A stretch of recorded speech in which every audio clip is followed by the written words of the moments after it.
पूरी दुनिया में ठाकुर जी का बड़ा श्रृंगार सवेरे होता है। जैसे राधा रमन जी जाओ, राधा वल्लभ जी, बिहारी जी जाओ, तो सुबह सुबह श्रृंगार आरती जब होती है तब ठाकुर जी पूरा श्रृंगार कर लेते हैं, मुकुट से लेकर के पैर तक का। शयन आरती में लगभग सारे मंदिरों में श्रृंगार घट जाता है। ठाकुर जी की पाग हल्की कर देते हैं, पोशाक हल्की कर देते हैं, आभूषण हल्के कर देते हैं। पर जगन्नाथपुरी में उल्टा है। जगन्नाथपुरी में शयन श्रृंगार का नाम ही है बड़ श्रृंगार, बड़ा श्रृंगार।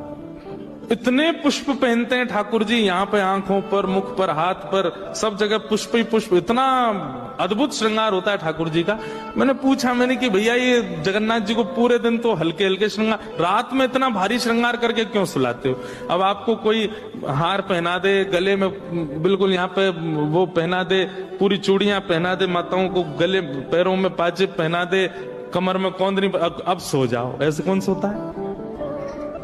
भाइयों को कहे टाई लगा लो, कोट पहन लो, नीचे पजामा पहन लो, मोजे पहन लो, शूज पहन, अब सो जाओ, ऐसे कौन सोता है? ये तो नियम है कि भाई हल्के वस्त्रों में ही सोया जाता है। पर जगन्नाथ जी इतना श्रृंगार करके क्यों सोते हैं? तो पुजारी जी बोले अंदर की बात है। कपाट बंद करते ही ठाकुर जी भाग जाते हैं। बोले कहां? बोले वृंदावन जाते हैं रास करने के लिए। तो मैंने कि रास तो सारे ठाकुर जी करते हैं। राधा रमन जी भी कपाट बंद होने के बाद रास में चले जाते हैं, राधा वल्लभ जी रास में जाते हैं, बिहारी जी भी रास में जाते हैं। उनका तो इतना श्रृंगार होता नहीं।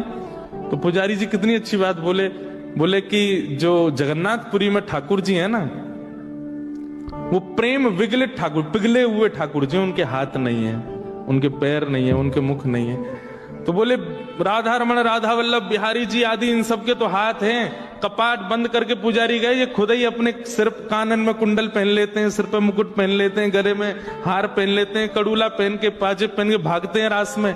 पर हमारे जगन्नाथ जी के हाथ पांव नहीं है, इसलिए पुजारी श्रृंगार करके इनको शयन में भेजते हैं कि जाओ अब रास में जाओ।